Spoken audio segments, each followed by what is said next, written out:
Sejam bem-vindos ao Alma Books, o seu destino para os clássicos da literatura universal. Aqui, cada livro ganha vida, e sua imaginação pode voar livremente.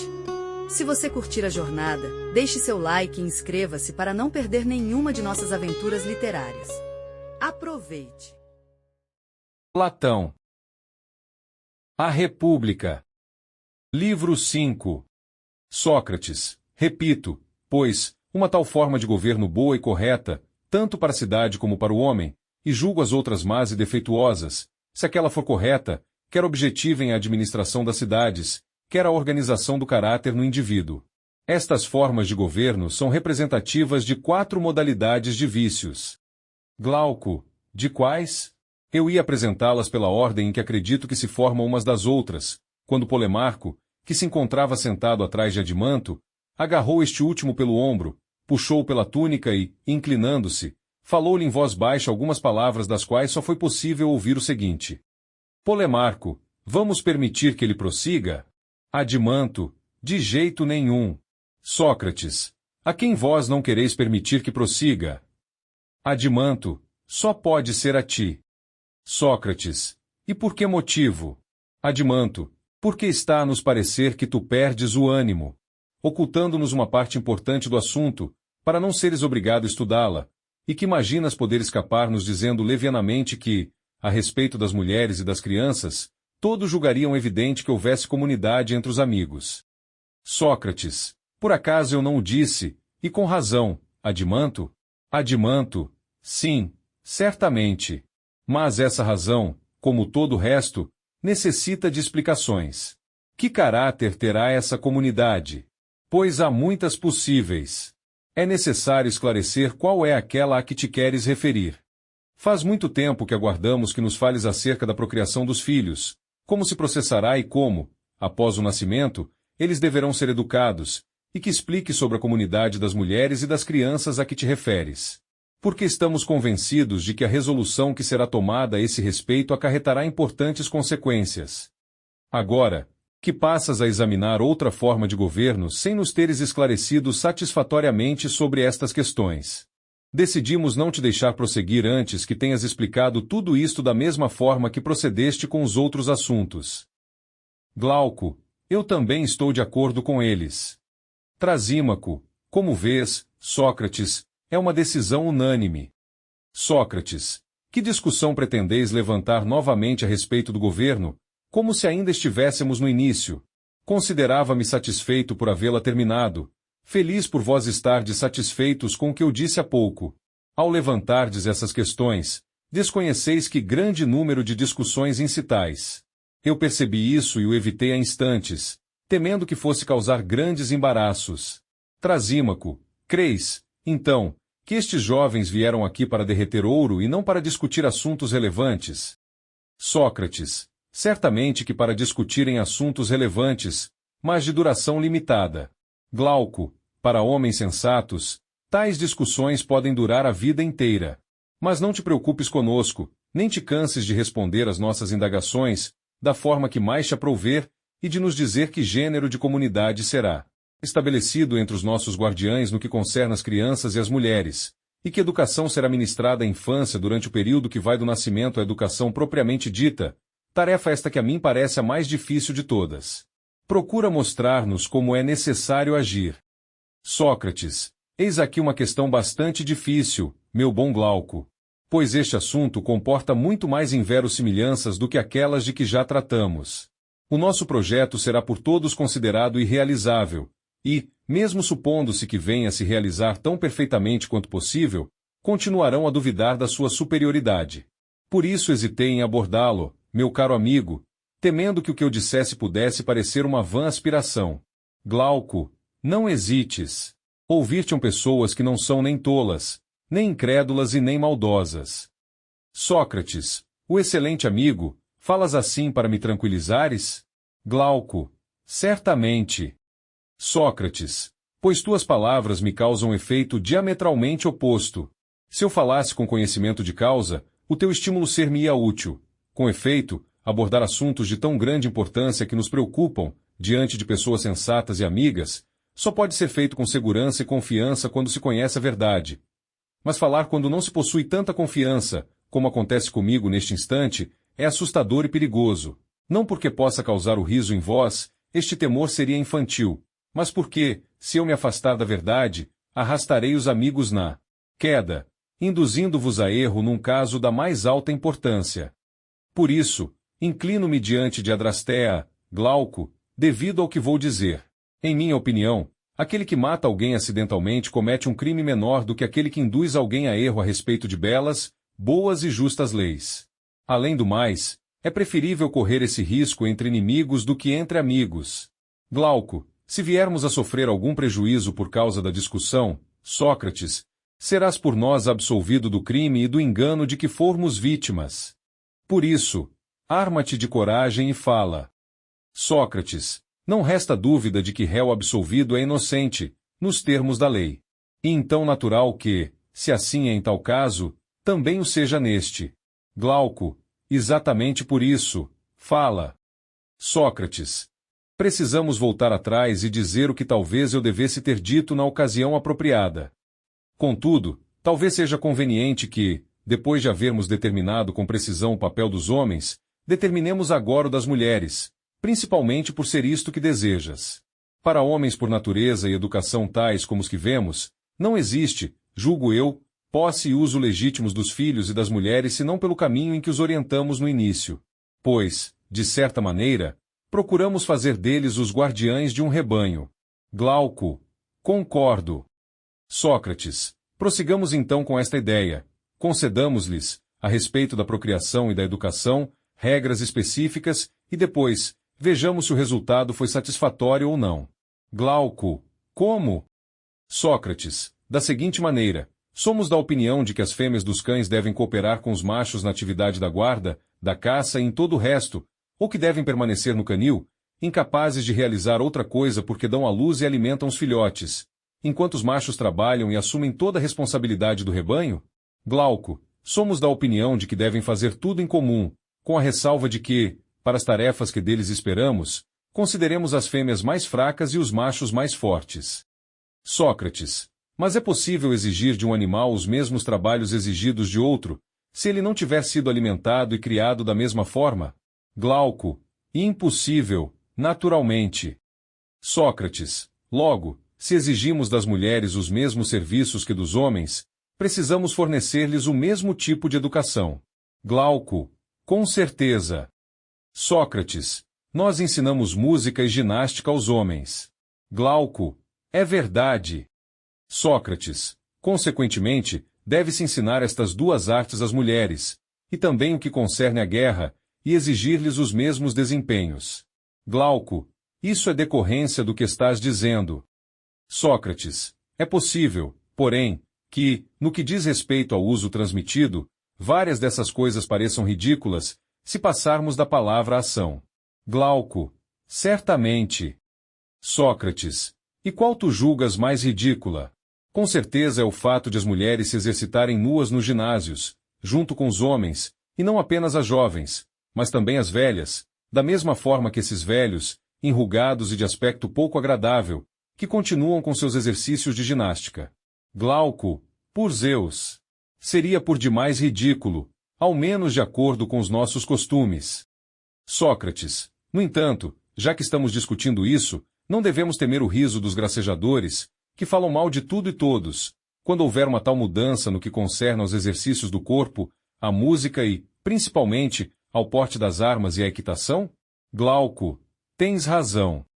Sócrates, então, visto que já entramos no assunto, precisamos avançar até as dificuldades que a lei apresenta, após termos pedido aos gracejadores que renunciem ao seu papel e sejam sérios e lhes termos lembrado que não está distante o tempo em que os gregos acreditavam, como ainda acredita a maioria dos bárbaros, que a visão de um homem nu é um espetáculo vergonhoso e ridículo, e que, quando os exercícios de ginástica foram praticados pela primeira vez pelos atenienses, depois pelos lacedemônios, os cidadãos de então tiveram a oportunidade de zombar de tudo isso. Não creis? Glauco, sim, creio. Sócrates, mas quando lhes pareceu que era mais conveniente estar nu do que vestido ao praticar todos esses exercícios, o que lhes parecia ridículo na nudez foi eliminado pela razão, que acabava de descobrir onde estava o melhor. E isso provou como é insensato aquele que julga ridícula outra coisa que não seja o mal, que tenta excitar o riso tomando para objeto das suas zombarias outro espetáculo que não seja a loucura e a perversidade ou que busque com seriedade um objetivo de beleza que seja diferente do bem. Glauco, nada mais certo. Sócrates, mas não precisamos começar por reconhecer a possibilidade ou não do nosso projeto e permitir a quem quiser, homem zombeteiro ou sisudo, que põe em discussão se, na raça humana, a fêmea é capaz de realizar todos os trabalhos do macho, ou nenhum, ou então alguns e não outros, e perguntar a qual destas classes pertencem às atividades da guerra? Um tão belo início não nos levaria à mais bela das conclusões? Glauco, evidentemente que sim. Sócrates, queres que sejamos nós a iniciar a discussão, a fim de não sitiar uma fortaleza deserta? Glauco, nada nos impede. Sócrates, falemos, então, como falariam os nossos adversários? Ó Sócrates e Glauco, não é necessário que outros vos façam objeções. Efetivamente, vós mesmos admitistes, ao lançardes os alicerces da vossa cidade, que cada um devia dedicar-se apenas à única tarefa adequada à sua natureza. Glauco, sim, admitimos. Sócrates, e possível que o homem não seja tão diferente da mulher por natureza?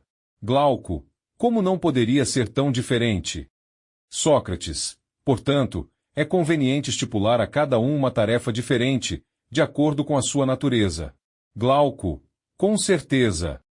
Sócrates, então, não estareis agora enganados e não caíreis em contradição ao afirmardes que homens e mulheres devem desempenhar as mesmas tarefas, embora tenham naturezas bem diferentes? Poderás, meu grande amigo, responder alguma coisa a isto?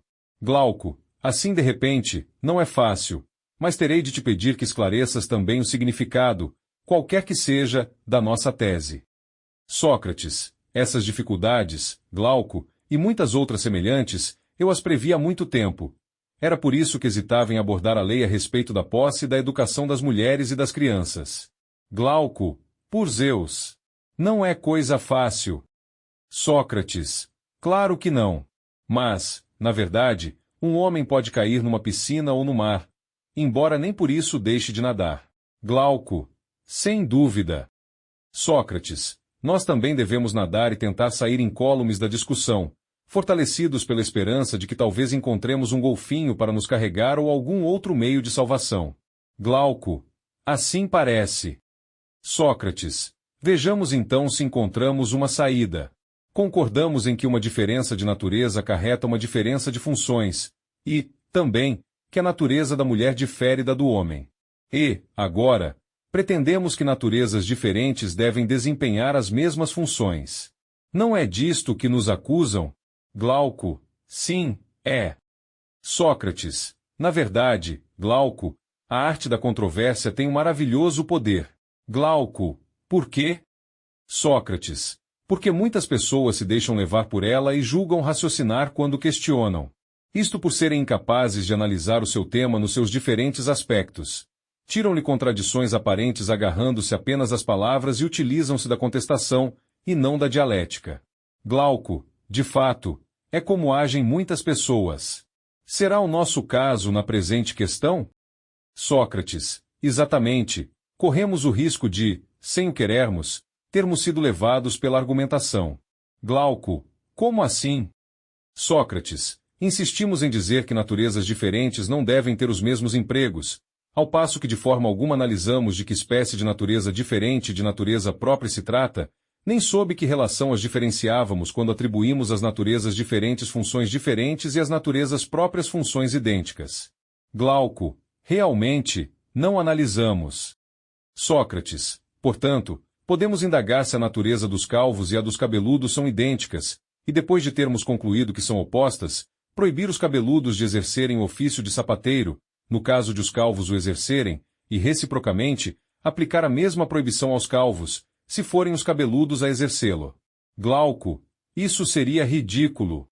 Sócrates, sim, mas seria ridículo por uma razão diferente. Na exposição do nosso princípio, não pensávamos em naturezas absolutamente idênticas ou diferentes. Não considerávamos senão essa forma de diferença ou de identidade que se refere aos empregos em si mesmos. Afirmávamos, por exemplo, que o médico e o homem com aptidão para a medicina possuem a mesma natureza, não é verdade? Glauco, é verdade. Sócrates, e que um médico e um carpinteiro possuem natureza diferente. Glauco, exato. Sócrates, logo, se chegarmos à conclusão de que os dois sexos diferem entre si quanto sua aptidão para determinada função, diremos que se deve atribuir essa função a um ou a outro. Porém, se a diferença consistir apenas no fato de ser a fêmea parir e não o macho, não admitiremos por isso como demonstrado que a mulher difere do homem na relação que nos ocupa e continuaremos a pensar que os guerreiros e as suas mulheres devem exercer as mesmas atividades.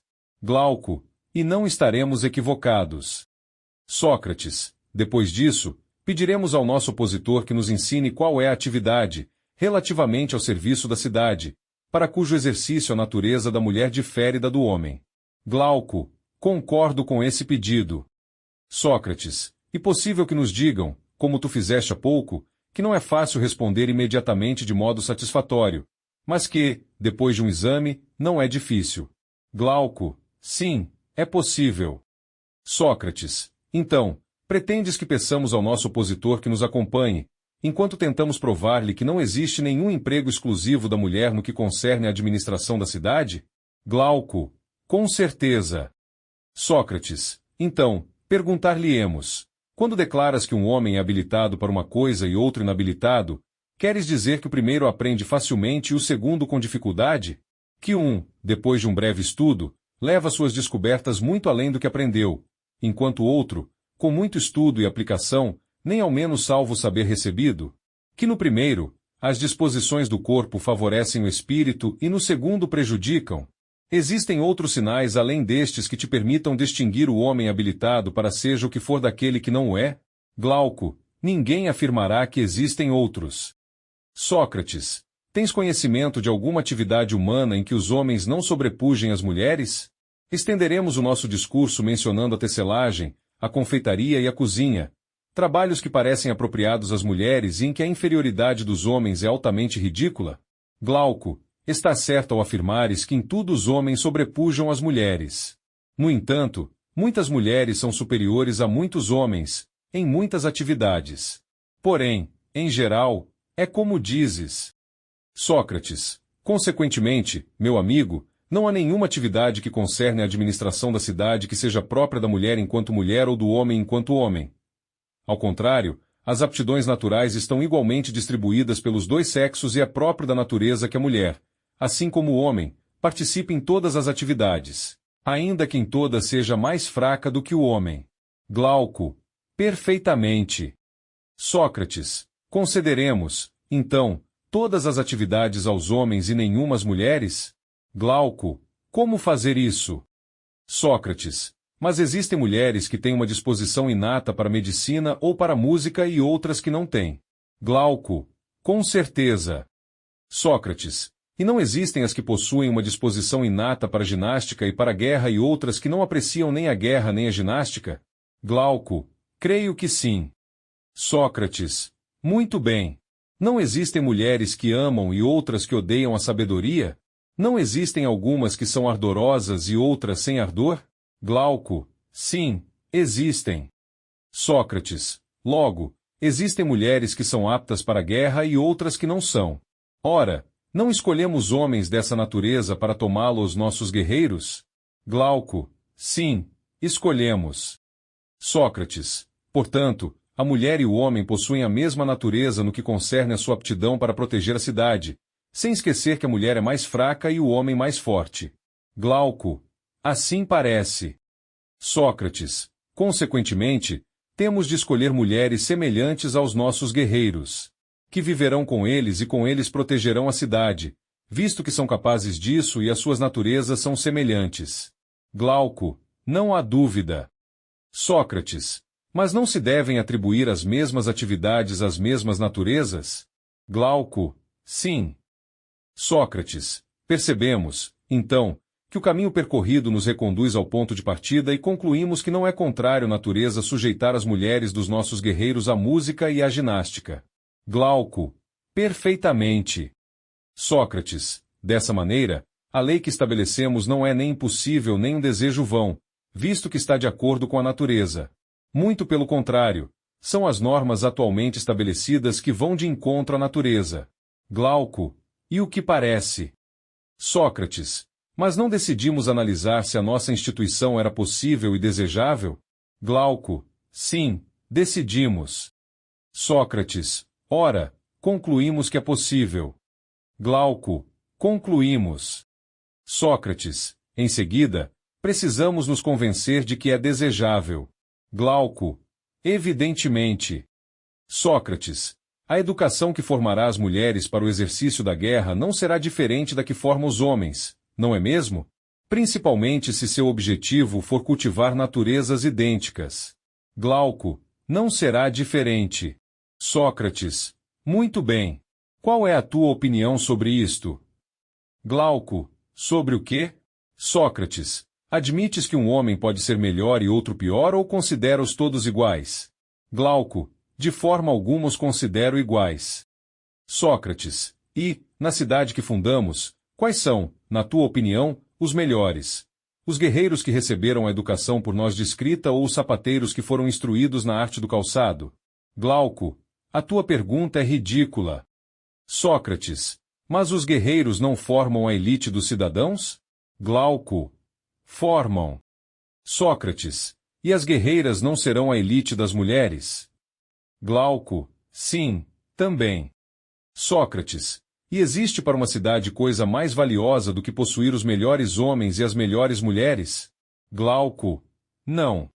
Sócrates. Mas isso não será o resultado da música e da ginástica aplicadas da forma que estipulamos? Glauco. Sem dúvida. Sócrates. Isto significa que estabelecemos uma lei não apenas possível, mas também desejável para a cidade. Glauco. Sim. Sócrates. Desta forma, as mulheres dos nossos guerreiros abandonarão as suas roupas, pois a sua virtude as substituirão.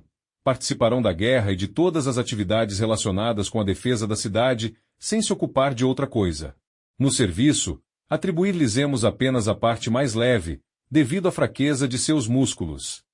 E a respeito daqueles que zombam das mulheres nuas, quando estiverem treinando para um jeito superior, não sabem do que zombam nem o que fazem. De fato, devemos sempre afirmar que o útil é belo e que só o nocivo é vergonhoso. Glauco. Tens toda a razão. Sócrates. Podemos afirmar que esta disposição da lei a respeito das mulheres é como uma onda que acabamos de escapar a nado. E não só conseguimos não submergir ao decidirmos que os nossos guerreiros e as nossas guerreiras devem fazer tudo em comum, mas também o nosso discurso demonstra que isso é ao mesmo tempo possível e vantajoso. Glauco. Realmente, não é pequena a onda que acabas de escapar. Sócrates. Não a julgarás grande quando vires a que vem em seguida. Glauco. Mostra-me então. Sócrates. Penso que a essa lei e as precedentes se segue esta. Glauco. Qual? Sócrates. Todas as mulheres dos nossos guerreiros pertencerão a todos. Nenhuma delas habitará em particular com nenhum deles. Da mesma maneira, os filhos serão comuns e os pais não conhecerão os seus filhos nem estes os seus pais. Glauco. Esta é uma coisa bem mais inverossímil que o resto e que dificilmente será considerada possível e vantajosa. Sócrates. Não creio que se possa contestar, no que se refere à vantagem, que a comunidade das mulheres e dos filhos seja um bem enorme, se for realizável, mas penso que, a respeito da sua execuibilidade, pode surgir profunda contestação. Glauco. Um e outro aspecto podem muito bem ser contestados. Sócrates. Estás querendo dizer que serei obrigado a enfrentar uma série de obstáculos. E eu que esperava evitar um, se tu reconhecesses a vantagem, e ter de discutir apenas a possibilidade. Glauco. Sim, mas não soubeste mascarar a tua evasiva. Portanto, explica estes dois pontos. Sócrates. Vejo que não há como fugir. Concede-me, porém, este favor. Deixa que me despeça como esses preguiçosos que costumam se alimentar dos seus próprios pensamentos quando caminham sozinhos. Com efeito, esta espécie de pessoas não espera descobrir por que meios obterão o que desejam, rejeitando esta preocupação, a fim de não se fatigarem a deliberar sobre o possível e o impossível, supõem que possuem o que querem, arranjam o resto como lhes agrada e comprazem-se em enumerar tudo o que farão depois do êxito, tomando assim a sua alma, já sobremaneira preguiçosa, ainda mais preguiçosa. Muito bem. Também eu me rendo à preguiça e pretendo prorrogar para mais tarde a questão de saber como meu projeto é exequível.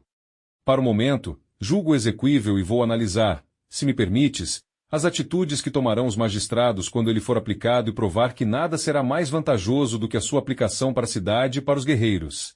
E isto que tentarei analisar contigo, em primeiro lugar. Veremos em seguida outra questão, se concordares. Glauco, claro que concordo. Começa. Sócrates, acredito que os magistrados e os seus auxiliares, se forem dignos de seus nomes, quererão, estes, fazer o que lhes for mandado, e aqueles, mandar, conformando-se às leis ou inspirando-se nelas nos casos que deixarmos à sua ponderação. Glauco, é natural. Sócrates, logo, tu, o seu legislador, da mesma forma que escolheste os homens, escolherás as mulheres, reunindo tanto quanto possível as naturezas semelhantes. Ora, aquelas e aqueles que tiveres escolhido, tendo domicílio comum, tomando em comum as suas refeições e não possuindo nada de seu, estarão sempre juntos, e, encontrando-se misturados nos exercícios do ginásio e em tudo que concerne ao resto da educação, serão levados por uma necessidade natural a formar uniões. Não julgas isto necessário? Glauco, não uma necessidade geométrica, mas amorosa, que é mais forte do que a primeira para convencer e conduzir a massa dos homens. Sócrates, tens razão. Mas, Glauco, formar uniões ao acaso ou cometer erros do mesmo gênero seria uma impiedade numa cidade feliz, e os líderes não a suportariam. Glauco, com certeza não seria justo. Sócrates, e então é evidente que, depois disto, celebraremos casamentos tão sagrados quanto pudermos. E os mais sagrados serão os mais vantajosos. Glauco, sem dúvida. Sócrates, mas como serão os mais vantajosos, Glauco? Vejo na tua casa cães de caça e um grande número de nobres aves. Prestaste alguma atenção às suas uniões e à maneira como procriam? Glauco, que queres dizer? Sócrates, em primeiro lugar, entre esses animais, embora todos sejam de boa raça, não existem aqueles que são ou se tomam superiores aos outros? Glauco, existem. Sócrates, pretendes ter filhotes de todos ou só te interessa ter dos melhores? Glauco, dos melhores. Sócrates, dos mais novos, dos mais velhos ou dos que estão na flor da idade? Glauco, dos que estão na flor da idade. Sócrates, e não creis que, se a procriação não se realizasse dessa maneira, a raça dos teus cães e das tuas aves degeneraria muito? Glauco, é verdade. Sócrates, mas qual é a tua opinião sobre os cavalos e os outros animais? O que acontece com eles é diferente? Glauco, não. Pois seria absurdo. Sócrates, meu caro amigo, de que extraordinária superioridade deverão ser possuidores os nossos líderes, se o mesmo se passar em relação à raça humana? Glauco, sem dúvida que se passa o mesmo. Mas por que dizes isso? Sócrates, porque eles necessitarão empregar uma grande quantidade de remédios. Ora, um médico medíocre parece nos bastar quando a doença não exige remédios e é passível de ceder apenas com um simples regime. Ao contrário, quando exige remédios, sabemos que é necessário um médico mais capacitado. Glauco, é verdade. Mas aonde pretendes chegar? Sócrates, a isto. É possível que os nossos governantes se vejam obrigados a empregar largamente mentira e o engano para o bem dos governados. E já afirmamos que tais práticas eram úteis sob a forma de remédios. Glauco, e afirmamos uma coisa correta. Sócrates, e essa coisa será muito mais correta no que concerne aos casamentos e à procriação dos filhos. Glauco, como assim? Sócrates, de acordo com os nossos princípios, é necessário tornar as relações muito frequentes entre os homens e as mulheres de elite, e, ao contrário, bastante raras entre os indivíduos inferiores de um e outro sexo. Além do mais, é necessário educar os filhos dos primeiros, e não os dos segundos, se quisermos que o rebanho atinja a mais elevada perfeição. E todas estas medidas deverão manter-se secretas, salvo para os magistrados, a fim de que, tanto quanto possível, a discórdia não se insinue entre os guerreiros. Glauco, muito bem. Sócrates, assim, proporcionaremos festividades onde reuniremos noivos e noivas, com acompanhamento de sacrifícios e hinos, que os nossos poetas comporão em honra dos casamentos celebrados. A respeito do número de casamentos, deixaremos aos magistrados a incumbência de fixá-lo, de forma que mantenham o mesmo número de homens, tendo em conta as perdas causadas pela guerra, as doenças e outros acidentes, e que a nossa cidade, na medida do possível, não aumente nem diminua. Glauco, está certo. Sócrates, organizaremos uma engenhosa modalidade de sorteio, para que os indivíduos medíocres que forem recusados acusem, a cada união, a sorte, e não os magistrados. Glauco, perfeitamente. Sócrates, a respeito dos jovens que se tiverem distinguido na guerra ou em outra atividade, conceder-lhes-emos, além de outros privilégios e recompensas, uma maior liberdade de se unirem às mulheres, a fim de que a maioria das crianças possam ser geradas por eles. Glauco, tens razão. Sócrates, as crianças, à medida que forem nascendo, serão entregues a pessoas encarregadas de cuidar delas, homens, mulheres ou homens e mulheres juntos, pois as responsabilidades são comuns aos dois sexos. Glauco, estou de acordo. Sócrates, estes encarregados levarão os filhos dos indivíduos de elite a um lar comum, onde serão confiados a amas que residem à parte, num bairro da cidade. Para os filhos dos indivíduos inferiores e mesmo os dos outros que tenham alguma deformidade, serão levados a paradeiro desconhecido e secreto. Glauco, e um meio seguro de preservar a pureza da raça dos guerreiros.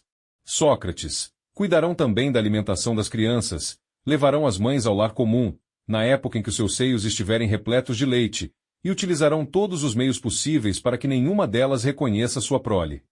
Se as mães não chegarem para a amamentação, procurarão outras mulheres para esse ofício. Em todos os casos, cuidarão para que elas só amamentem durante um certo período de tempo e encarregarão das vigílias e de todo o trabalho difícil às amas e às governantas. Glauco, tomas a maternidade muito fácil às mulheres dos guerreiros. Sócrates, e conveniente que o seja. Mas continuemos na exposição do nosso projeto. Afirmamos que a procriação dos filhos deveria fazer-se na flor da idade. Glauco, é verdade. Sócrates, mas não achas que a duração média da flor da idade é de 20 anos para as mulheres e 30 para os homens? Glauco, como estipulas esse tempo para cada sexo? Sócrates, a mulher parirá para a cidade dos 20 aos 40 anos. O homem gerará para a cidade até os 55 anos. Glauco, realmente, tanto para um como para outro, é o período de maior vigor do corpo e do espírito. Sócrates, assim, se um cidadão, mais velho ou mais novo, se miscuir na obra comum de procriação, nós o declararemos culpado de impiedade e injustiça, pois fornece ao Estado um filho cujo nascimento secreto não foi colocado sob a proteção das preces e sacrifícios que as sacerdotisas, os sacerdotes e toda a cidade oferecerão para cada casamento, a fim de que de homens bons nasçam filhos melhores, e de homens úteis, filhos ainda mais úteis. Um tal nascimento, ao contrário, será considerado fruto das trevas e da libertinagem. Glauco, está certo. Sócrates, a mesma lei será aplicada àquele que, ainda na idade da formação, tocar numa mulher também nessa idade, sem que o magistrado os tenha unido. Declararemos que um homem assim introduz na cidade um bastardo cujo nascimento não foi nem autorizado, nem santificado. Glauco, muito bem. Sócrates, porém, quando para um e outro sexo houver passado a idade da procriação, deixaremos os homens livres de se ligarem a quem quiserem, exceção feita às filhas, às mães, às netas e às avós. Igual liberdade terão as mulheres em relação aos homens, exceto com seus avós, com seus pais, com seus filhos e com seus netos. Concederemos esta liberdade após haver-lhes recomendado que tomem todas as precauções possíveis para que nenhum filho fruto dessas uniões veja a luz do dia, e, se houver algum que abra caminho à força para a vida, que os enjeitem, pois a cidade não se encarregará de alimentá-lo. Glauco, as tuas palavras são ponderadas, mas como reconhecerão os seus pais, as suas filhas e os outros parentes a que acabas de te referir? Sócrates, não os reconhecerão. Mas todos os filhos que nascerem do 7º ao 10º mês, a partir do dia em que um guerreiro contrair matrimônio, serão chamados por ele, os do sexo masculino, de filhos, os do sexo feminino, de filhas, e eles o chamarão de pai. Chamará netos aos filhos destes, e eles chamarão de avó a ele e aos seus companheiros de casamento, e chamarão de avós às suas companheiras. Por fim, todos os que tiverem nascido no tempo em que os seus pais e as suas mães forneciam filhos à cidade se tratarão de irmãos e irmãs, de maneira a evitar que, como já dissemos, contraiam uniões entre si. Contudo, a lei permitirá que irmãos e irmãs se unam se tal casamento for acertado pelo sorteio e, além disso, aprovado pela sacerdotisa. Glauco, muito bem. Sócrates, será assim, Glauco, a comunidade das mulheres e dos filhos entre os guerreiros da tua cidade. Que esta comunidade se harmonize com o resto da Constituição e seja altamente desejável, eis o que o nosso discurso deve agora demonstrar, não é assim? Glauco, e por Zeus. Sócrates, ora, como ponto de partida do nosso acordo, não devemos perguntar a nós mesmos qual é, na organização de uma cidade, o maior bem, aquele que o legislador deve visar ao elaborar as suas leis, e qual é também o maior mal. Em seguida, não se deve examinar se a comunidade que acabamos de descrever nos orienta para esse grande bem e nos afasta desse grande mal? Glauco, concordo plenamente. Sócrates, mas há maior mal para uma cidade do que aquele que a divide e a torna múltipla em vez de uma? Há maior bem do que aquele que a une e toma uma? Glauco, não. Sócrates, muito bem. A união de prazer e dor não é um bem na cidade, quando, na medida do possível, todos os cidadãos se alegram ou sofrem igualmente com os mesmos acontecimentos, felizes ou infelizes. Glauco, com toda certeza. Sócrates, e não é o egoísmo destes sentimentos que a divide, quando alguns se afligem e os outros se alegram, por ocasião dos mesmos acontecimentos públicos ou particulares? Glauco, sem dúvida. Sócrates, e isso não é devido ao fato de os cidadãos não serem unânimes em pronunciar estas frases. Isto me diz respeito, isto não me diz respeito, isto não tem nada a ver comigo? Glauco, sem sombra de dúvida. Sócrates, por conseguinte, a cidade onde a maioria dos cidadãos diz, no que concerne as mesmas coisas. Isto me diz respeito, isto não me diz respeito, esta cidade está excelentemente organizada? Glauco, com certeza que sim. Sócrates, e ela não se comporta como um único homem? Eu explico. Quando um dos nossos dedos recebe um ferimento, a comunidade do corpo e da alma, que forma uma única organização, experimenta uma sensação, totalmente e ao mesmo tempo sofre com uma das suas partes. Por isso dizemos que o homem tem dores no dedo. Acontece a mesma coisa com qualquer outra parte do homem, quer se trate do mal-estar causado pela dor, quer do bem-estar que provoca o prazer. Glauco, de fato, acontece a mesma coisa. E a imagem perfeita que buscavas do Estado bem governado. Sócrates, então, se a um cidadão acontecer um bem ou um mal qualquer, será principalmente uma cidade assim que experimentará como sendo seus os sentimentos que ele experimentar e ela, como um todo, compartilhará a sua alegria ou a sua tristeza. Glauco, e assim que deve ser numa cidade bem administrada e com boas leis. Sócrates, agora, voltemos à nossa cidade e analisemos se as conclusões a que chegamos se aplicam especificamente a ela ou se aplicam, de preferência, a outra cidade qualquer. Glauco, certo. E assim que devemos fazer. Sócrates, nas outras cidades não existem magistrados e povo como na nossa? Glauco, existem. Sócrates, e todos se tratam por cidadãos? Glauco, claro que sim. Sócrates, nas outras cidades, além de cidadãos, que nome em especial dá o povo àqueles que o governam? Glauco, a maioria os chama de senhores, e nos governos democráticos, arcontes. Sócrates, e na nossa cidade? Que outros nomes, além de cidadãos, dará o povo aos líderes? Glauco, os de conservadores e de defensores da pátria. Sócrates, por seu lado, como estes últimos considerarão o povo? Glauco, como a quem lhes proporciona os salários e o sustento. Sócrates, mas, nas outras cidades, como os líderes tratam o povo? Glauco, como escravos. Sócrates, e como se tratam entre si aqueles que governam? Glauco, como colegas na autoridade. Sócrates, e na nossa cidade? Glauco, como guardiães do mesmo povo. Sócrates, diz-me se, nas outras cidades, os líderes tratam como amigo um de seus colegas e como estranho um outro. Glauco, muitos agem dessa forma. Sócrates, logo, pensam e dizem que se preocupam com os interesses do amigo e não com os do estranho.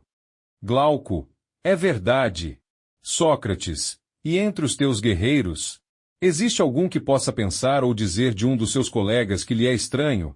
Glauco, de forma alguma, pois cada um verá nos outros um irmão ou uma irmã, um filho ou uma filha ou qualquer outro parente na linha ascendente ou descendentes. Sócrates, excelente. Agora, responde a isto. Legislarás apenas para que eles troquem entre si nomes de parentesco ou para que todos os seus atos estejam de acordo com esses nomes, para que exprimam aos seus pais todos os deveres de respeito, solicitude e obediência que a lei prescreve em relação aos pais, sob pena de incorrer no ódio dos deuses e dos homens, se agirem de modo diferente? Com efeito, agir de modo diferente é cometer uma impiedade e uma injustiça. São estas máximas ou outras que todos os teus cidadãos ensinarão às crianças, falando-lhes dos seus pais, que lhes mostrarão, e dos outros parentes? Glauco, serão essas. Seria ridículo que proferissem esses nomes de parentesco sem cumprir os deveres que eles implicam. Sócrates, assim, em nós, mais de que em todas as outras, os cidadãos proferirão em uníssono, quando acontecer algum bem ou mal a um deles, as nossas frases de há pouco: os meus negócios vão bem ou os meus negócios vão mal. Glauco, nada mais verdadeiro. Sócrates, mas não afirmamos que, em decorrência desta convicção e desta maneira de falar, haveria entre eles uma identidade de alegrias e de tristezas? Glauco, sim, e o afirmamos com acerto. Sócrates, os nossos cidadãos estarão unidos naquilo que considerarão o seu próprio interesse, e assim unidos, experimentarão alegrias e tristezas em perfeita comunhão. Glauco, isso mesmo. Sócrates, a que atribuir efeitos tão admiráveis senão à Constituição, especialmente, a comunidade das mulheres e dos filhos estabelecida entre os guerreiros? Glauco, não há dúvida de que esse será o principal motivo. Sócrates, mas nós concluímos que essa comunhão de interesses representava o maior bem para a cidade, quando comparávamos uma cidade sabiamente organizada ao corpo, na forma como este se comporta em relação a uma de suas partes, no que concerne ao prazer e à dor. Glauco, e concluímos acertadamente. Sócrates, portanto, está provado que a causa do maior bem que pode acontecer na cidade é a comunidade das crianças e das mulheres dos guerreiros. Glauco, com certeza. Sócrates, convém acrescentar que estamos de acordo com o que estabelecemos anteriormente. Com efeito, dissemos que os nossos guerreiros não deviam possuir nem casas, nem terras, nem qualquer outra propriedade, mas que deviam receber seu sustento dos outros cidadãos, vivendo vida comum, se quiserem ser guerreiros autênticos. Glauco, muito bem. Sócrates, então, não tenho razão para afirmar que as nossas disposições anteriores, juntamente com as que acabamos de tomar, farão deles guerreiros ainda mais autênticos e os impedirão de dividir a cidade. O que aconteceria se cada um não chamasse de suas as mesmas coisas, mas a coisas diferentes? Se, morando separadamente, levassem para suas respectivas casas tudo aquilo de que pudessem garantir a posse exclusiva? E se, tendo mulher e filhos diferentes, imaginassem alegrias e tristezas pessoais, ao passo que, com uma crença idêntica a respeito do que lhes pertence, terão todos o mesmo objetivo e experimentarão, tanto quanto possível, as mesmas alegrias e as mesmas tristezas? Glauco, inegável. Sócrates, pois bem, não desaparecerão processos e acusações em uma cidade onde cada um só terá de seu próprio corpo e onde todo o resto será comum? Não decorre daqui que os nossos cidadãos estarão ao abrigo das discórdias causadas pela posse de riquezas, filhos e parentes? Glauco, e obrigatório que estejam livres de todos esses males. Sócrates, além disso, nenhuma ação violenta será intentada entre eles, pois nós lhes diremos que é nobre e justo que iguais se defendam mutuamente e os convenceremos a velar pela sua segurança pessoal. Glauco, está certo. Sócrates, esta lei possui ainda esta vantagem. Quando um cidadão se irritar com outro, se acalmar a sua cólera desta maneira, será menos propenso, em seguida, a agravar a contenda. Glauco, sem dúvida. Sócrates, e daremos ao mais velho autoridade sobre os mais novos, com o direito de punir. Glauco, evidentemente. Sócrates, e os jovens não tentarão, sem autorização dos magistrados, usar de violência para com os mais velhos, nem feri-los. Também não os ofenderão de qualquer outra maneira. Pois 2 guardas serão suficientes para os impedir, o medo e o respeito. O respeito, mostrando-lhes um pai na pessoa que querem ferir, o medo, fazendo-lhes compreender que os outros irão em socorro da vítima, estes como filhos, aqueles como irmãos ou pais. Glauco, não pode ser diferente. Sócrates, portanto, graças às nossas leis, os guerreiros desfrutarão entre si de uma paz perfeita. Glauco, de uma grande paz, sem dúvida. Sócrates, porém, se viverem em concórdia, Não é de temer que a discórdia se interponha entre eles e os outros cidadãos ou que dívida estes últimos? Glauco, certamente que não. Sócrates, não vale a pena analisar os males menores de que estarão isentos. Pobres, não terão necessidade de lisonjear os ricos. Não conhecerão as dificuldades e os aborrecimentos de criar filhos, de juntar fortuna, e os que decorrem da obrigação de precisarem sustentar escravos. Não necessitarão pedir emprestado, nem renegar as dívidas, nem conseguir dinheiro por todos os meios para o darem às mulheres e servidores, confiando-lhes o cuidado da casa. Enfim, meu amigo, ignorarão todos os males que se suportam nestes casos, males evidentes sem nobreza e indignos de serem citados. Glauco, de fato, evidentes até mesmo para um cego. Sócrates, ficarão livres de todas essas misérias e levarão uma vida mais feliz que a vida bem-aventurada dos campeões olímpicos. Glauco, como? Sócrates, os campeões olímpicos só desfrutam uma pequena parte da felicidade reservada aos nossos guerreiros. A vitória destes é mais bela e a sorte que o Estado lhes assegura mais perfeita. A sua vitória é a salvação de toda a cidade, como laurel, recebem, eles e os seus filhos, o alimento e tudo que é necessário à existência.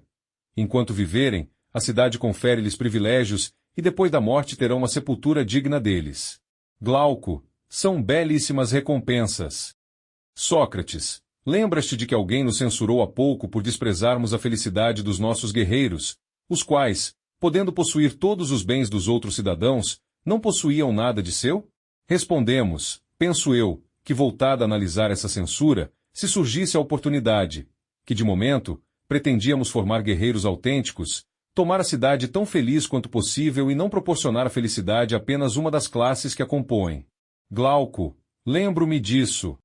Sócrates, agora, que a vida dos guerreiros nos parece mais agradável e melhor do que a dos campeões olímpicos, poderemos considerá-la, sob qualquer aspecto, comparável à vida dos sapateiros, dos outros artesãos ou dos agricultores. Glauco, creio que não. Sócrates, convém repetir aqui o que então dizia. Se o guerreiro buscar uma felicidade que faça dele algo diferente de um guerreiro, se uma condição modesta porém estável, e que é, julgamos nós, a melhor, não lhe bastar. Se uma opinião louca e infantil levar, por dispor do poder, a apoderar-se de tudo na cidade, saberá quanta verdadeira sabedoria demonstrou Hesíodo ao dizer que a metade é mais que o todo. Glauco, se quiser crer em mim, manter-se-á na sua condição. Sócrates, então aprovas que haja comunidade entre mulheres e homens, tal como a propusemos, no que concerne à educação, aos filhos e à proteção dos outros cidadãos?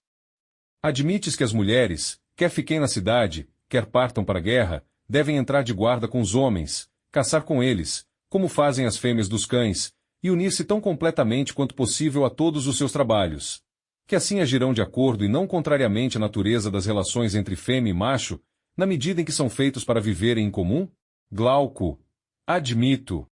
Sócrates, só falta analisar se é possível estabelecer na raça humana a comunidade que existe nas outras raças e como é isso possível. Glauco, adiantaste-te, pois eu ia falar-te disso. Sócrates, a respeito da guerra, penso que é bem evidente como a farão. Glauco, como? Sócrates, e claro que a farão em comum e se farão acompanhar dos filhos robustos, para que estes, como os filhos dos artesãos, vejam o que necessitarão fazer quando atingirem a idade adulta. Além disso, a fim de que possam fornecer ajuda e serviço em tudo que se refere à guerra e prestar assistência aos pais e às mães. Não notaste o que se faz nos ofícios, e, por exemplo, quanto tempo os filhos de oleiros passam a ajudar e a ver trabalhar os seus pais, antes de se pôr à obra? Glauco, é claro que notei. Sócrates, os artesãos devem ter mais cuidado que os guerreiros na formação dos seus filhos pela experiência e tendo em vista o que convém fazer? Glauco, seria ridículo. Sócrates, por outro lado, todo animal luta mais corajosamente na presença da sua prole.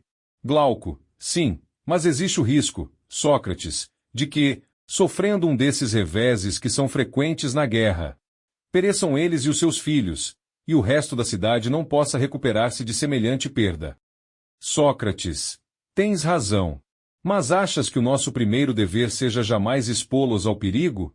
Glauco, de jeito nenhum. Sócrates, muito bem. Se precisam enfrentar o perigo, não é no caso em que o sucesso possa torná-los melhores? Glauco: sim, evidentemente. Sócrates: crês que importa pouco que crianças destinadas a tornar-se guerreiros vejam ou não vejam o espetáculo da guerra e que o resultado não vale o risco? Glauco: não. Ao contrário, isso interessa no aspecto que referiste. Sócrates: agiremos então de forma que as crianças sejam espectadoras dos combates, velando pela sua segurança, e tudo dará certo, não é assim? Glauco: sim. Sócrates: em primeiro lugar, os seus pais não ignorarão quais são as expedições perigosas e quais não são. Glauco: logicamente.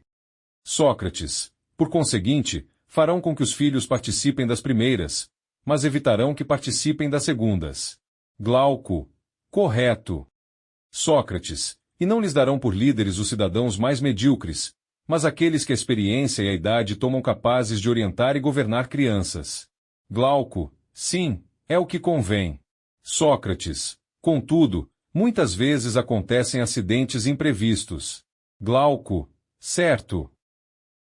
Sócrates: considerando tais eventualidades, meu amigo, é necessário dar desde muito cedo asas às crianças, para que possam, se for preciso, salvar-se voando. Glauco: que queres dizer? Sócrates: que é necessário ensiná-las a cavalgar o mais cedo possível e bem treinadas, fazê-las participar do combate como espectadoras, não montadas em cavalos fogosos, mas em cavalos ligeiros no galope e dóceis ao freio. Desta forma, verão perfeitamente o que terão de fazer um dia e, se o perigo se tomar grande, salvar-se-ão com toda a segurança. Glauco: julgo que tens razão. Sócrates: e o que dizer a respeito da guerra? Como irão se comportar os teus soldados entre si mesmos e em relação ao inimigo? Achas que a minha opinião sobre isto está certa ou não?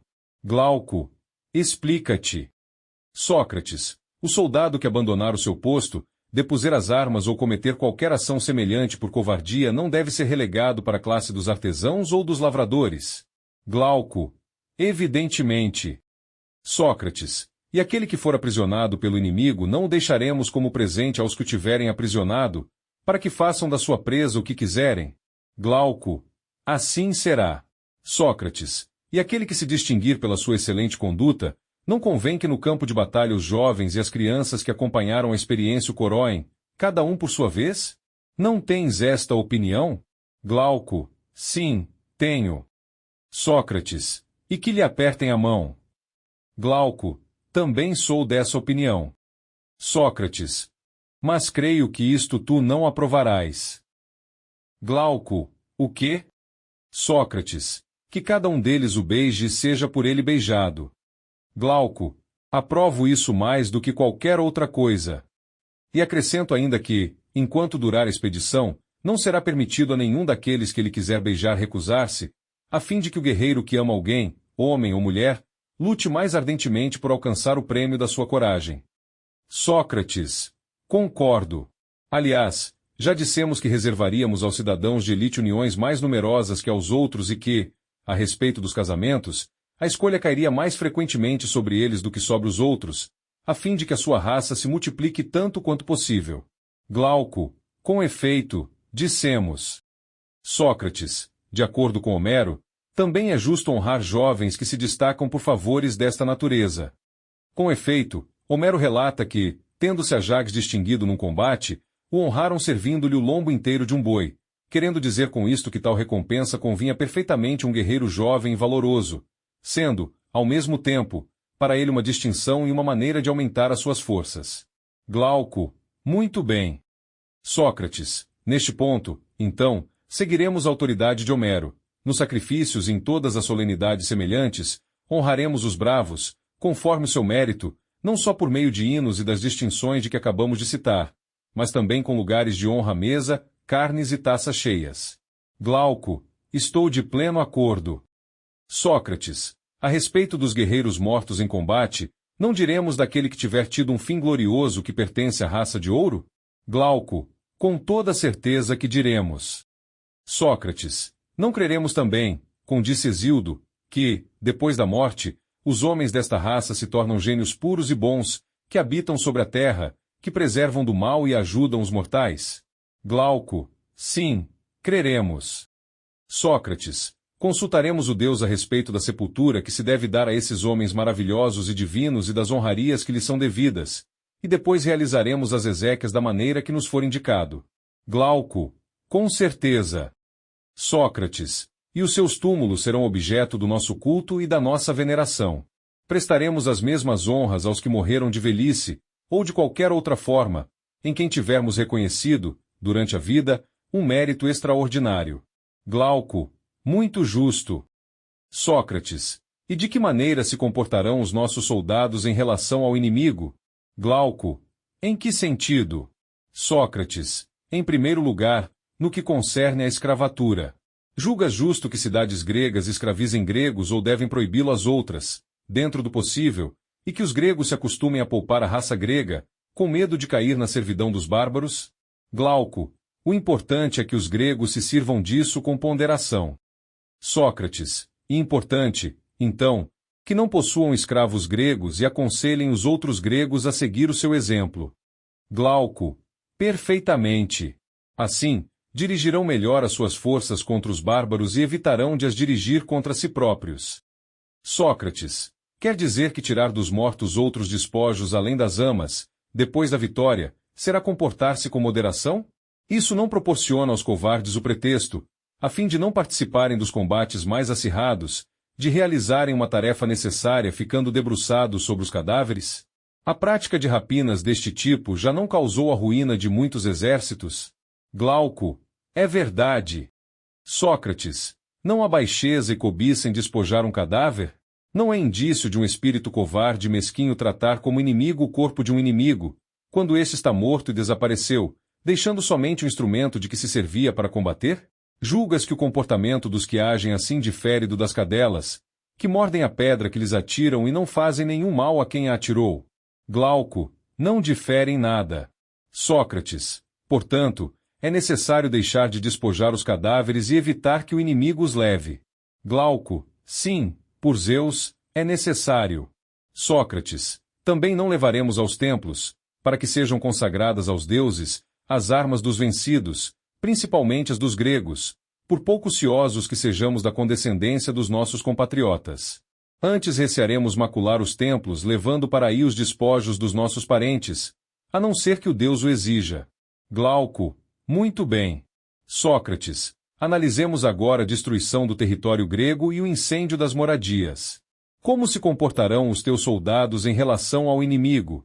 Glauco, gostaria de ouvir a tua opinião a esse respeito. Sócrates, muito bem. Penso que não se deve nem destruir nem incendiar, mas apropriar-se apenas da colheita do ano. Queres saber por que motivo? Glauco, quero.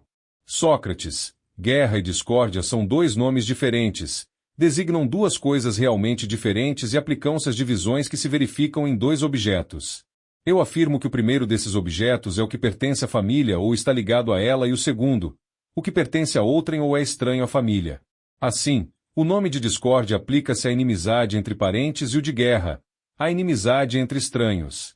Glauco, o que dizes está corretíssimo. Sócrates, vê se o que digo agora o está também. Afirmo que os gregos pertencem a uma mesma família e são parentes entre si e que os bárbaros pertencem a uma família diferente e estranha. Glauco, está certo. Sócrates, portanto, quando os gregos lutam contra os bárbaros e os bárbaros contra os gregos, diremos que se guerreiam, que são inimigos naturais, e denominaremos guerra sua inimizade. Mas, se acontece algo parecido entre gregos, diremos que são amigos naturais, mas que num determinado momento a Grécia está doente, em estado de sedição, e denominaremos discórdia essa inimizade. Glauco, estou totalmente de acordo. Sócrates, considera o que acontece quando uma dessas perturbações, que se convencionou denominar sedições, se produz e divide uma cidade. Se os cidadãos de cada facção devastam os campos e queimam as casas dos cidadãos da facção contrária, disse que a sedição é infausta e que nem uns nem outros amam a sua pátria, pois, se a amassem, não ousariam destruir assim a sua fornecedora de alimentos e a sua mãe. Ao contrário, considera-se admissível que os vencedores levem somente as colheitas dos vencidos, na esperança de que se reconciliarão um dia com eles e não continuarão fazendo-lhes a guerra. Glauco, essa esperança demonstra um grau de civilização mais elevado do que a ideia contrária. Sócrates, muito bem. Não é um Estado grego que queres fundar? Glauco: sim, deve ser grego. Sócrates: como consequência, os seus cidadãos serão bons e civilizados? Glauco: no mais alto grau. Sócrates: eles amarão os gregos? Defenderão a Grécia como a sua pátria? Assistirão às solenidades religiosas comuns? Glauco: sem dúvida. Sócrates: então, considerarão os seus contenciosos com os gregos uma discórdia entre parentes e não lhes darão o nome de guerra. Glauco: perfeitamente. Sócrates: e nesses contenciosos comportar-se-ão como devendo reconciliar-se um dia com seus adversários. Glauco: com toda certeza. Sócrates: chamá-los-ão brandamente a razão e não lhes infligirão, como castigo, a escravatura e a destruição, sendo amigos que corrigem, e não inimigos. Glauco: concordo. Sócrates: sendo gregos, não devastarão a Grécia e não queimarão as moradias. Não considerarão adversários todos os habitantes de uma cidade, homens, mulheres e crianças, mas apenas o pequeno número daqueles que são responsáveis pelo contencioso. Por conseguinte, e dado que a maioria dos cidadãos são seus amigos, recusar-se-ão a devastar-lhes as terras e a destruir-lhes os lares. Finalmente, só prolongarão o contencioso até o momento em que os culpados tiverem sido obrigados, pelos inocentes, que sofrem, a receber o castigo merecido. Glauco: concordo contigo que os nossos cidadãos devem comportar-se dessa maneira em relação aos seus adversários e tratar os bárbaros como os gregos se tratam agora entre si. Sócrates: façamos então também uma lei que proíba os guerreiros de devastarem as terras e incendiarem as casas. Glauco: correto, e com certeza dará bons resultados, como as anteriores. Porém, parece-me, amigo Sócrates, que se te deixarmos continuar, nunca mais te lembrarás do assunto que puseste de parte para entrares em todas essas considerações, isto é, se semelhante governo é possível e como é possível. Que, se ele for instituído numa cidade, proporcionará todos esses bens, eu concordo contigo, e citarei inclusive outras vantagens que tu omites. Os cidadãos lutarão tanto mais valorosamente contra o inimigo na medida em que jamais desertarão uns aos outros, conhecendo-se como irmãos, pais e filhos e chamando-se por esses nomes. E se as suas mulheres combaterem com eles, seja nas mesmas fileiras, seja colocadas na retaguarda, para assustarem o inimigo e prestarem auxílio em caso de necessidade, sei que então serão invencíveis. Vejo também os bens de que desfrutarão e que tu não mencionaste. Porém, dado que estou de acordo contigo em que terão todas essas vantagens e muitas outras, se esse governo for instituído, deixa de me falar dele. Procuremos antes convencer-nos de que uma tal cidade é possível, de que maneira é possível, e deixemos de lado todas as outras questões. Sócrates: que impetuosa investida fazes contra o meu discurso, sem me dar tempo para respirar. Talvez não saibas que, no instante em que acabo, a muito custo, de escapar a duas ondas, tu ergues outra, a mais alta e a mais terrível das três. Quando a tiveres visto e ouvido, com certeza irás me desculpar por ter, não sem razão, hesitado e receado enunciar e tentar analisar uma proposta tão paradoxal. Glauco: quanto mais falares dessa maneira, menos te dispensaremos de dizeres como pode ser realizado semelhante governo. Portanto, explica-o sem mais delongas. Sócrates: em primeiro lugar, precisamos nos lembrar que foi a busca da natureza da justiça e da injustiça que nos conduziu até aqui. Glauco: sem dúvida, mas que interesse tem isso? Sócrates: nenhum. Simplesmente, se descobrirmos o que é a justiça, concluiremos que o homem justo em nada deve se diferenciar dela, mas ser-lhe idêntico. Ou nos contentaremos em vê-lo aproximar-se da justiça o máximo possível e participar dela em grau mais elevado que os outros. Glauco: contentar-nos-emos com isso. Sócrates: era com a finalidade de termos modelos que investigávamos o que é a justiça em si mesma e o que seria o homem inteiramente justo, se de fato existisse. Por essa mesma razão, procurávamos a natureza da injustiça e do homem absolutamente injusto. Queríamos, erguendo as vistas para um e outro, ver a felicidade e a infelicidade reservadas a cada um deles, a fim de sermos obrigados a concluir, naquilo que nos diz respeito, que aquele que se lhes assemelhar mais terá uma sorte mais semelhante à delas. Mas o nosso objetivo não era demonstrar a possibilidade de existência destes modelos. Glauco: tens razão. Sócrates: crees que a habilidade de um pintor fica diminuída se, após ter pintado o mais belo modelo de homem e dado sua obra todas as características adequadas, for incapaz de provar a existência de semelhante homem? Glauco: não, por Zeus, não creio. Sócrates: mas que fizemos nós até agora se não traçar o modelo de uma boa cidade? Glauco: nada mais. Sócrates: julgas, então, que o que dissemos seria menos bem dito se fossemos incapazes de provar que se pode edificar uma cidade com base nesse modelo? Glauco: certamente que não. Sócrates: logo, a verdade é esta. Contudo, se quiseres que eu tente demonstrar, para te dar prazer, de que maneira e em que condições semelhante cidade é realizável no mais alto grau, faz-me novamente, para esta demonstração, a mesma concessão de há pouco. Glauco: qual? Sócrates: e possível executar uma coisa tal como se descreve? Ou é próprio da natureza das coisas que a execução tenha menos influência sobre a verdade que o discurso, embora alguns não acreditem nisso? Tu concordas ou não? Glauco: concordo. Sócrates: então, não me obrigues a mostrar-te plenamente realizado o plano que traçamos no nosso discurso. Se estivermos em condições de descobrir como, de uma maneira muito próxima da que descrevemos, uma cidade pode ser organizada, confessa que descobriremos que as tuas prescrições são realizáveis. Não ficarás contente com este resultado? Por mim, ficarei. Glauco: e eu também. Sócrates: agora precisamos descobrir e mostrar qual é o vício interior que impede as cidades atuais de serem organizadas conforme dizemos e qual é a menor mudança possível que as conduzirá à nossa forma de governo. De preferência, uma só, ou então duas, ou então as menos numerosas e as menos importantes possível. Glauco: perfeitamente. Sócrates: nós julgamos conseguir provar que, com uma única mudança, as cidades atuais seriam completamente transformadas. É certo que esta mudança é importante e difícil, mas é possível. Glauco: qual é? Sócrates: eis-me chegado ao que nós comparávamos à onda mais alta, mas preciso dizê-lo, mesmo que isso, como uma onda viva, me cubra de ridículo e vergonha. Presta atenção no que vou dizer. Glauco: fala. Sócrates: enquanto os filósofos não forem reis nas cidades, ou aqueles que hoje denominamos reis e soberanos não forem verdadeiros e seriamente filósofos, enquanto o poder político e a filosofia não convergirem no mesmo indivíduo, enquanto os muitos caracteres que atualmente perseguem um ou outro destes objetivos de modo exclusivo não forem impedidos de agir assim, não terão fim.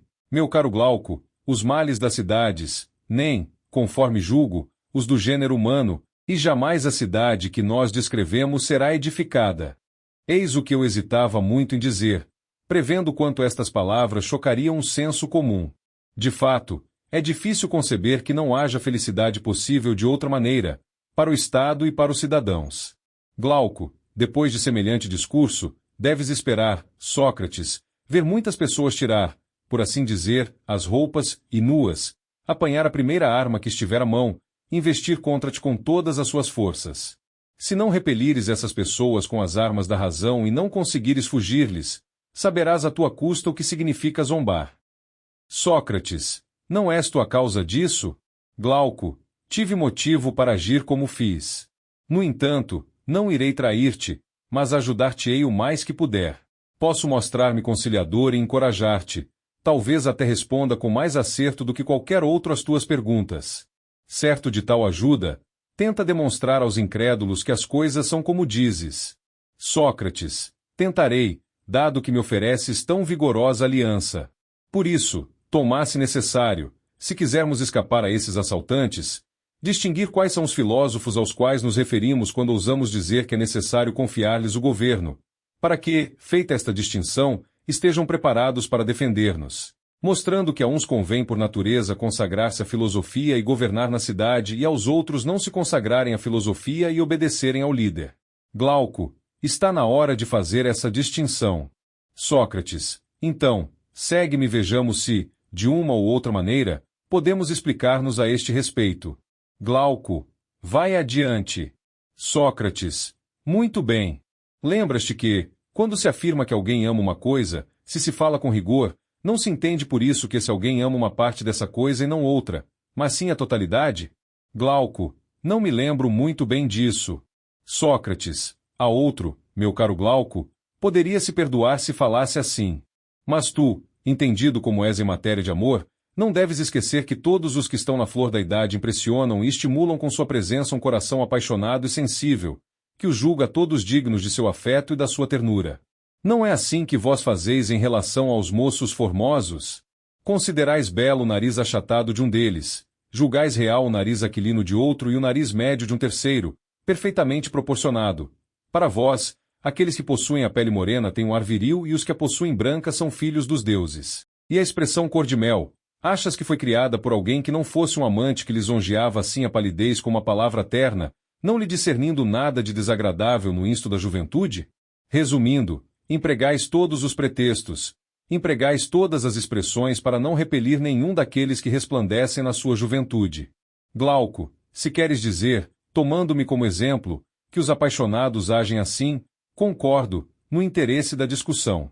Sócrates, não vês que as pessoas amantes do vinho agem da mesma maneira e que jamais lhes faltam pretextos para considerarem bom qualquer tipo de vinho?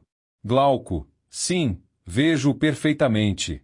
Sócrates, também vês, creio eu, que os ambiciosos, quando não podem obter o alto comando, comandam um terço da tribo e, quando não são honrados por pessoas de uma classe superior, contentam-se em sê-lo por pessoas de uma classe inferior, porque são ávidos de distinções, quaisquer que sejam. Glauco, perfeitamente. Sócrates, agora, responde-me, se dissermos de alguém que deseja uma coisa, afirmaremos com isso que a deseja na sua totalidade ou que só deseja dela isto e não aquilo? Glauco, que a deseja na sua totalidade. Sócrates, diremos, então, que o filósofo deseja sabedoria, não nesta ou na que um há das suas partes, mas no seu conto. Glauco, é verdade. Sócrates, não afirmaremos a respeito daquele que se mostra rebelde às ciências, principalmente se é jovem e ainda não distingue o que é útil do que não é, que é amigo do saber e filósofo. Da mesma forma que não afirmaremos, de um homem que se mostra complicado a respeito da alimentação, que tem fome ou que deseja determinado alimento, mas que não tem apetite. Glauco, sim, e teremos razão.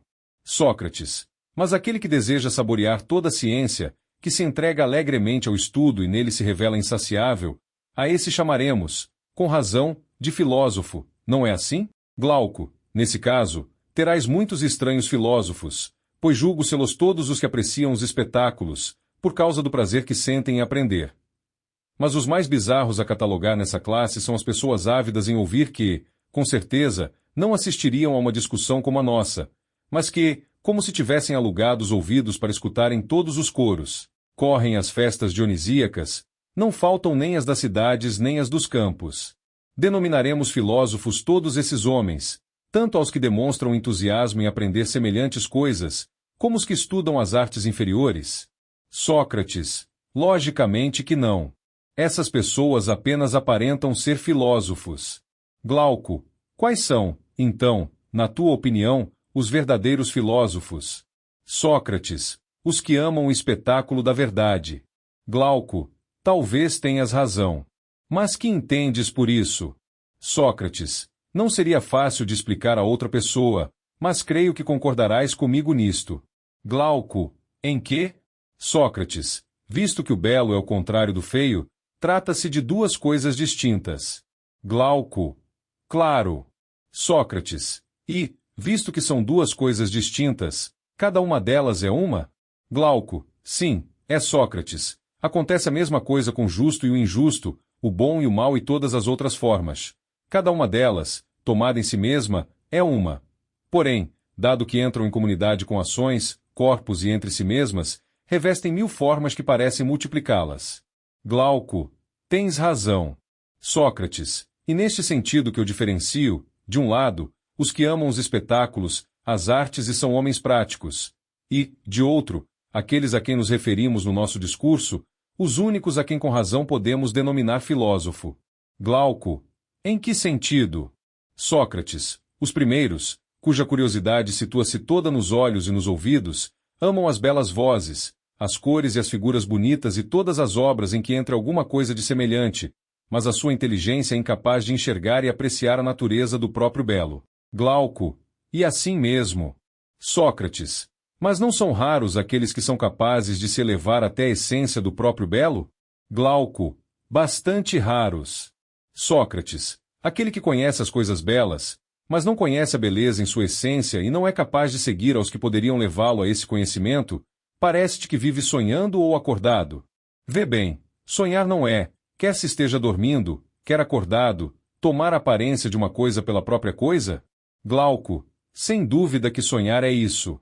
Sócrates, contudo, aquele que acredita que o belo existe em si mesmo, que pode admirá-lo na sua essência e nos objetos que nele participam, que nunca toma as coisas belas pelo belo nem o belo pelas coisas belas, parece-te que este vive acordado ou sonhando? Glauco, acordado, sem dúvida. Sócrates, então, não afirmaríamos com razão que o seu pensamento é igual a conhecimento, visto que sabe, ao passo que o do outro é igual à opinião, visto que julga sobre aparências? Glauco, sem dúvida. Sócrates, porém, se este último, que, conforme nós achamos, julga pelas aparências, e por isso, não conhece, se exaltasse conosco e contestasse a veracidade da nossa afirmação, não teríamos nada a dizer-lhe para acalmá-lo e convencê-lo serenamente, ocultando-lhe ao mesmo tempo que está doente? Glauco, seria necessário acalmá-lo. Sócrates, muito bem. Vê o que diríamos a ele. Ou, antes, querias que o interrogássemos, garantindo-lhe que de modo nenhum cobiçamos os conhecimentos que possa ter, e que, ao contrário, gostaríamos de nos convencermos de que ele sabe alguma coisa? Mas, perguntar-lhe-íamos, diz-me, aquele que sabe, sabe alguma coisa ou nada? Glauco, responde tu por ele. Glauco, responderei que sabe alguma coisa. Sócrates, que é ou que não é? Glauco, que é? Com efeito, como saber o que não é? Sócrates, nesse caso, sem nos alongarmos muito em nossa análise, sabemos sem sombra de dúvida o seguinte: o que é em todos os modos, de todos os modos pode ser conhecido, e o que não é de nenhum modo pode ser conhecido. Glauco, sim, sabemos sem sombra de dúvida. Sócrates, mas, se existisse uma coisa que fosse e não fosse ao mesmo tempo, não ocuparia o meio entre o que é de todos os modos e o que não é de modo nenhum? Glauco, sim, ocuparia esse meio.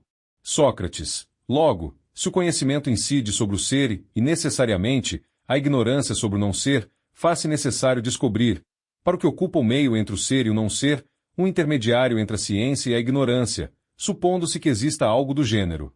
Glauco, sem dúvida. Sócrates, mas algo do gênero é a opinião? Glauco, com certeza. Sócrates, e uma faculdade distinta da ciência ou idêntica a ela? Glauco, e uma faculdade distinta. Sócrates, então, a opinião e a ciência possuem objetivos diferentes. Glauco, assim é Sócrates, e a ciência, incidindo por natureza sobre o ser, tem por objetivo saber que ele é o ser. Julgo que deva explicar uma coisa. Glauco, qual? Sócrates, afirmo que as faculdades são uma espécie de seres que nos habilitam a realizar as operações que nos são próprias. Por exemplo, a visão e a audição são faculdades. Compreendes o que entendo por este nome genérico? Glauco, compreendo. Sócrates, ouve, então, qual é meu conceito de faculdades? Não vejo nelas nem cor, nem forma, nem nenhum desses atributos que possuem muitas outras coisas e que as tomam diferentes umas das outras. Não considero em cada faculdade senão o seu objetivo e os efeitos que produz. Por este motivo, dei a todas o nome de faculdades e considero idênticas as que possuem o mesmo objetivo e produzem os mesmos efeitos, diferentes aquelas cujo objetivo e cujos efeitos são diferentes. Mas tu, como fazes? Glauco, da mesma forma. Sócrates, então, continuemos, meu grande amigo. Situas a ciência no número das faculdades ou em outra categoria? Glauco, situa no número das faculdades. Considero-a até a mais elevada de todas. Sócrates, e a opinião? Tu a situas também entre as faculdades? Glauco, sim, porque a opinião é a faculdade que nos permite julgar pela aparência. Sócrates, mas ainda há pouco dizias que a ciência e opinião são duas coisas diferentes. Glauco, sem dúvida. E como poderia um homem sensato confundir o que é infalível com aquilo que não o é? Sócrates, então, está claro que distinguimos a opinião da ciência. Glauco, sim. Sócrates, portanto, cada uma tem, por natureza, um objetivo diferente. Glauco, necessariamente. Sócrates, o objetivo da ciência não é conhecer o que é, exatamente tal como é Glauco, sim. Sócrates, e o propósito da opinião não é julgar pelas aparências. Glauco, sim. Sócrates, mas a opinião conhece aquilo que a ciência conhece? Uma mesma coisa pode ser ao mesmo tempo objetivo da ciência e da opinião, ou isso é impossível? Glauco, impossível. Com efeito, se faculdades diferentes possuem por natureza objetivos diferentes, se, por outro lado, ciência e opinião são duas faculdades diferentes, disto decorre que o objetivo da ciência não pode ser o mesmo da opinião. Sócrates, logo, se o objetivo da ciência é o ser, o da opinião será algo diferente do ser? Glauco, algo diferente. Sócrates, mas a opinião pode incidir sobre o não ser? Ou é impossível saber por ela o que não é? Raciocina, aquele que opina, opina sobre alguma coisa ou é possível opinar e não opinar sobre nada? Glauco, impossível. Sócrates, portanto, aquele que opina, opina sobre determinada coisa? Glauco, sim. Sócrates, e o não ser alguma coisa? Não é, antes, uma negação da coisa? Glauco, com certeza. Sócrates, por isso temos, necessariamente, de relacionar o ser à ciência e o não ser à ignorância.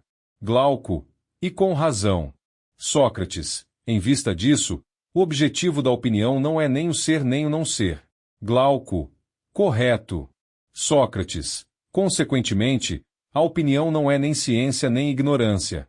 Glauco, parece-me que não.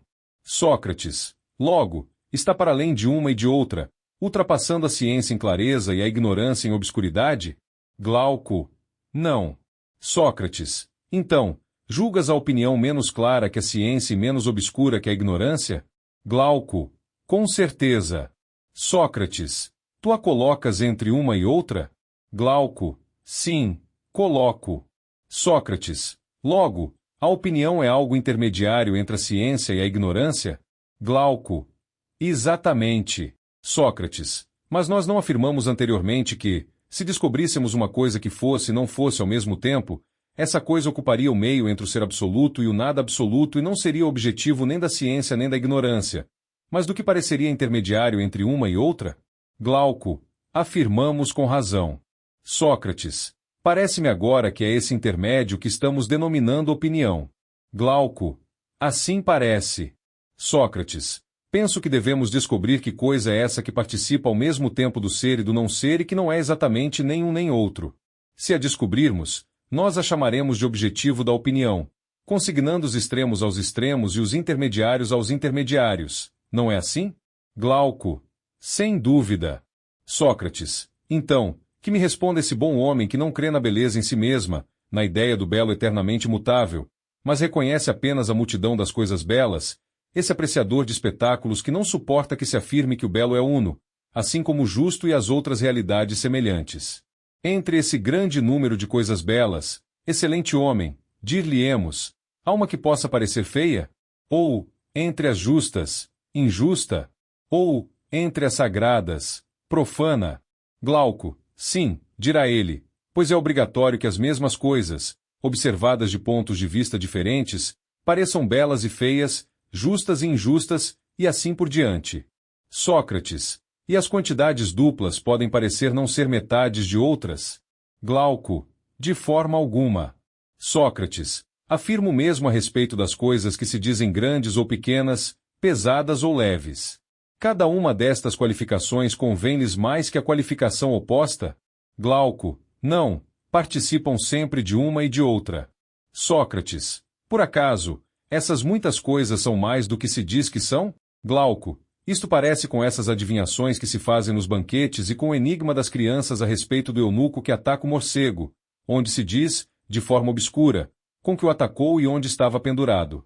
Essas numerosas coisas de que falas possuem um caráter ambíguo e nenhuma delas pode ser concebida como sendo ou não sendo ou conjuntamente uma e outra ou nem uma nem outra.